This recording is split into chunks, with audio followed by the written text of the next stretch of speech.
Hi everybody, this is part 3 of my series on MAV and church, why it's a bad combination. And a lot of this stuff I'm speaking is based on my own experience of having lived with MAV for well over 20 years. Probably pretty much my entire life, but I'm counting from when the first time I collapsed with MAV. Ended up actually on the floor in the evening service of a Nazarene church in Las Vegas when I was 18 years old. Starting from that is what I'm counting. So it's around 20 years or something that I've lived with this. Probably more than that. Part 3.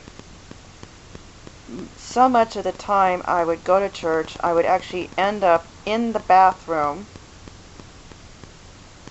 sick as a dog, really violently ill in the bathroom, puking my guts out, feeling nauseous, having the runs, because I would get bowel problems because of this. It affects my whole digestive system, from vomiting and nausea and all that to sometimes the runs, because it affects a lot of stuff with me, at least with me anyway.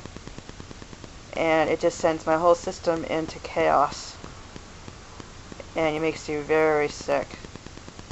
And you're stuck in the bathroom, and you're trying to listen to the sermon on the sound system in the bathroom while you're sitting in there sick as a dog. And after so much of this, you're like, why bother going? Yeah, go to church so I can sit in the bathroom in the stall sick. Yeah. And of course with MAV, if you collapse a lot with MAV, you end up with injuries and on crutches and, in casts and whatever. You end up sitting in the church service in excruciating pain. It can get really painful to sit that long with a back sprain and broken bones and whatever. And it's really no fun to sit that long in that kind of pain.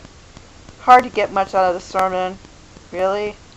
Hard to focus, hard to praise God or do any of that stuff. Or if you're a pastor, it's kind of hard to get up there and preach, I'm sure, if you've got all that going on, puking your guts out and when it wants to do that, and having the runs when it wants to do that, and having to deal with sprains and broken bones and things, And you miss a lot of the sermon because of all this, and you try to ask someone, if you can get the nerve, you try to ask someone to clue you in on anything you might have missed, and they don't want to do it. My experience with people in churches, they don't want to bother with it. They don't want to. And I learned the hard way, it's not a good idea for me to ask for help in church. Not a good idea for me to ask for help. Not for something that goes on for for so many years. And so between puking your guts out and having the runs in the bathroom, in the ladies' bathroom or whatever, and trying to sit through the service with feeling dizzy and sick and in pain and all that going on, it kind of becomes not really a whole lot worth your bother going. And that's kind of an understatement, if you see what I mean. So it's like, for me anyway, with MAV, when it was at its worst, I'd go to church, spend an awful lot of time trying to sit there in pain, and not getting much out because of the pain level from having to sit that long. And standing up and sitting in some churches is also agony if you've got back sprains and broken bones and whatnot from MAV. And being dizzy and being sick in church is no fun, and collapsing in church is no fun. And trying to explain to people what this is when you're sitting there lying there on the floor feeling very sick.